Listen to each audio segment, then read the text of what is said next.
Holding my 8-year-old daughter Lily's hand, I walked into our foyer after the proudest day of my military career, the day I was officially promoted to colonel. But instead of a celebration, my husband Mark was waiting in the living room alongside his young mistress, a pile of divorce papers sitting on the coffee table. She crossed her arms, smirked, and said, "Pack your bags, soldier. Your time in this house is over." I didn't cry. I didn't scream. I just looked at her, smiled calmly, and pulled out a golden key from my uniform pocket. "What's so funny?" she snapped, her arrogant smile flickering.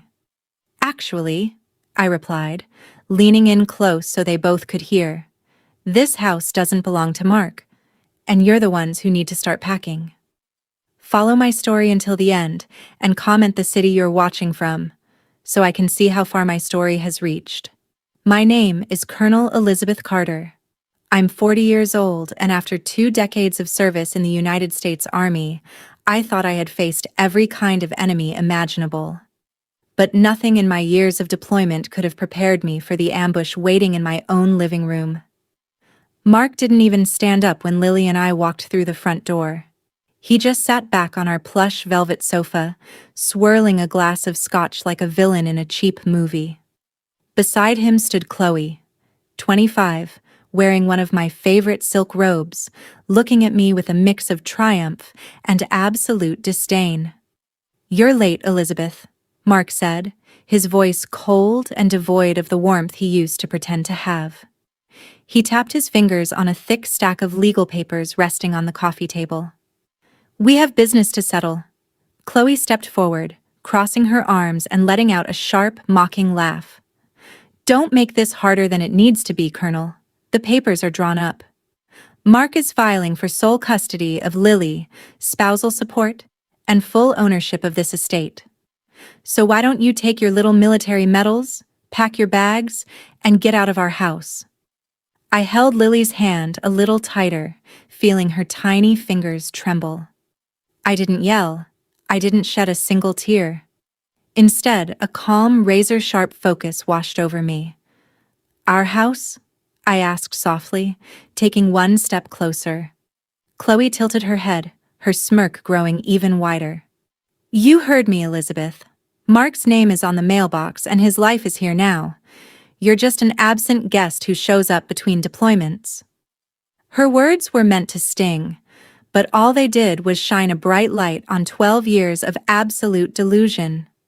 When Mark and I married, I believed in the partnership we were building.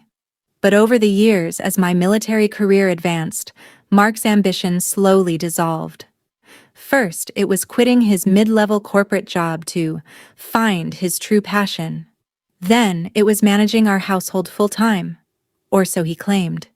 In reality, he managed my bank accounts while I spent months in dusty command posts, thousands of miles away, missing birthday parties, holidays, and first steps just to secure our family's financial future. I paid off his credit card debts, funded his failed investment schemes, and transferred my hard-earned salary directly into our accounts every single month. I thought I was supporting my husband.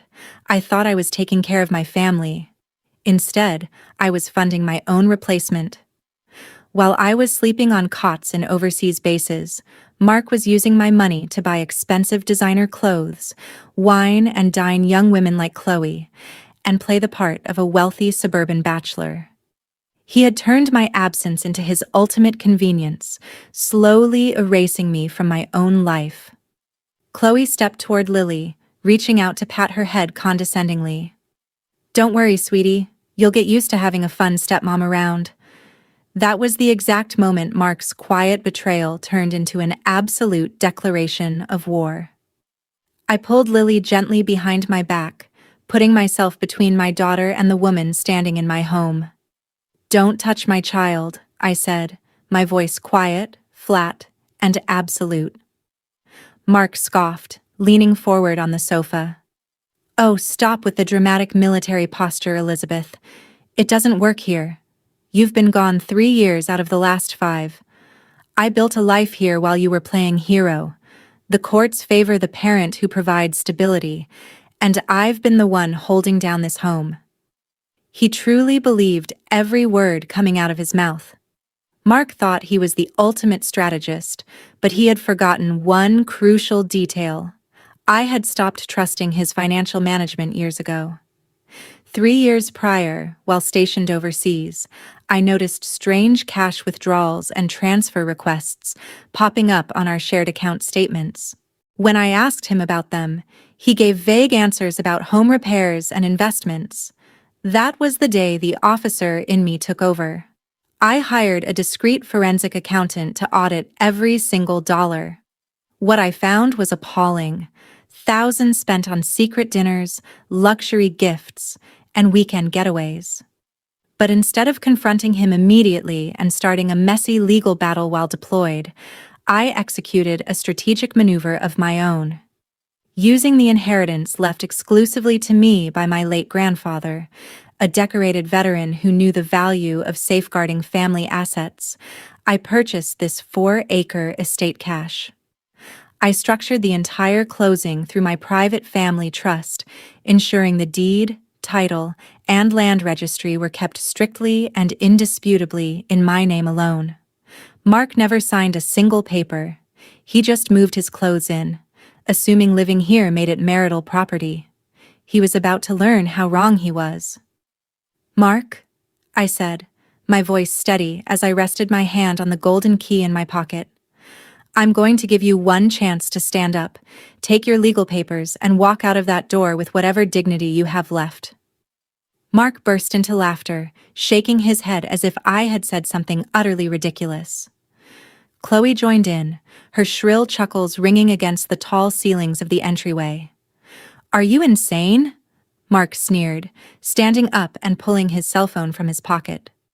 "You don't dictate terms to me anymore, Elizabeth. I'm calling the police. I'm reporting you for domestic disturbance and demanding an immediate emergency removal order. Let's see how your precious Army superiors react when their brand new colonel is escorted off the premises in handcuffs for harassing her husband and his guest." "Go ahead," I replied calmly. "Make the call." His eyes flicked with a second of hesitation at my total lack of fear, but his arrogance quickly won out. He dialed 911, placing the phone on speaker. While he dramatically exaggerated his story to the emergency dispatcher, claiming an aggressive, estranged spouse had broken into the family home, Chloe strutted into the formal dining room. "I think we should tear down this wall," she announced loudly, running her manicured nails along the plasterwork. "And this chandelier is way too outdated for us, Mark. We'll replace it next week once her stuff is out on the curb." I didn't argue. I didn't stop her.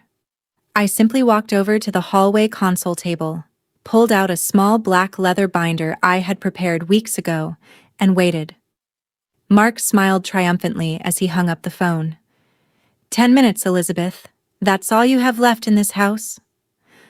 Those 10 minutes passed in complete silence, punctuated only by the soft click of my heels on the hardwood floor as I stood waiting by the front door. Lily sat quietly on the staircase bench, watching the scene unfold with full trust in her mother. When the red and blue lights finally flashed through the tall glass windows, Mark practically sprinted to open the front door. 2 local police officers stepped into the foyer, followed closely by a sharp-dressed man carrying a briefcase, Captain Vance, a legal officer from my military base whom I had called 30 minutes before arriving home. "Officers, thank you for getting here so quickly," Mark said, stepping in front of them with an exaggerated sigh of relief. "My estranged wife just arrived unannounced from her overseas deployment. She's being hostile, threatening us, and refusing to leave my family home. Here is the formal divorce petition and emergency residential order my attorney drafted." Mark thrust his papers into the lead officer's hands, smirking back at me over his shoulder as if the trap had finally sprung.